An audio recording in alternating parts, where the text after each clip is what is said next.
नमस्कार साथियों, आप देख रहे हैं इंडिया न्यूज़ और इस वक्त हम मौजूद हैं लालसोट के खटवा गांव में, जहां एक ऐसे किसान जिनसे हम आपको परिचय करवाने जा रहे हैं जो कि गवर्नमेंट जॉब छोड़कर और ऑर्गेनिक खेती कर रहे हैं।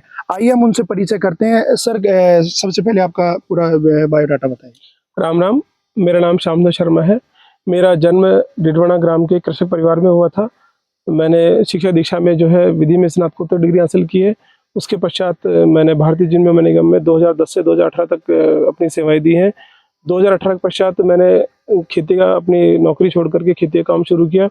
चूँकि कृषक परिवार से जुड़ा हुआ था और शुरू से ही दिमाग में कृषि को लेकर के विशेष लगाव रहा है, तो मन गाँव की ओर था, तो शहर छोड़ कर दोबारा गाँव की ओर लौट चला आया और उसी का परिणाम फलीभूत आप देख पा रहे हैं कि मैं आज लगभग खटवा गांव में 20 बीघा जमीन पर अपनी खेती बाड़ी कर रहा आप हूँ। पहले जॉब किस में कर रहे थे, कौन से डिपार्टमेंट में जॉब कर रहे थे? मैं भारतीय जीवन बीमा निगम में अपनी सेवाएं दे रहा था। वहाँ मार्केटिंग में मैं अपना कार्य संपादित कर रहा था। तो आप एक ऑफिस की नौकरी को छोड़कर और एक खेती किसानी, इसमें आपके मन में ऐसे कैसे विचार आए? किस बात को लेकर आपने ये जो खेती किसानी है कब से शुरू की है, कितने बीघा है, थोड़ा सा? शुरू से ही मेरा मानना ये रहा है कि उत्तम खेती मध्यम बान नीच चाकरी को गुरु निदान। हमारे समाज और संस्कारों ने सिखाया हमें कि खेती से सर्वोत्तम कार्य कोई भी नहीं है, क्योंकि खेती के माध्यम से आप स्वयं का ही नहीं, समाज का ही नहीं, कई जीवों का, कई लोगों का, कई समाजों का भरण पोषण कर पाते हैं।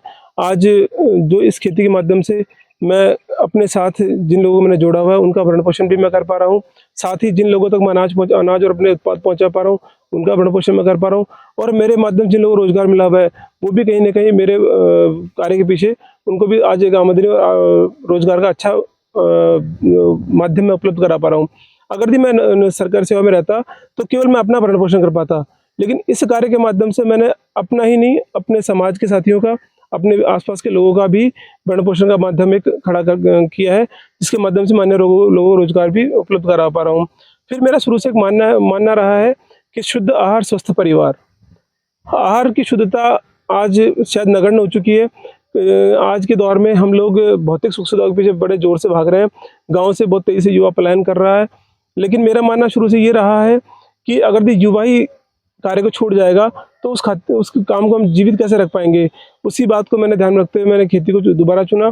दोबारा से ये 20 बीघा जमीन मैंने अपने यहाँ खटवा गाँव में खरीदी और इस कार्य को पुनः चालू किया, जिसके अंतर्गत वर्तमान समय में लगभग 20 प्रकार की सब्जियां वर्ष भर में उगा लेता हूँ। कई प्रकार के अनाज हैं, फल हैं और अन्य प्रकार के एग्रो फॉरेस्ट्री के पौधे हैं। इसमें आप जो फसलें उगाते हैं उसमें लगभग कितने का आपको मुनाफा हो जाता है, कितना टर्नओवर हो रहा है इस फसल से? देखिए, मैंने शुरू से काम किया। मैंने फल उत्पादन किसी भी उत्पादन के साथ मैंने अपना बाजार भी तैयार करना शुरू किया, जिससे मुझे अच्छा मुनाफा मिला।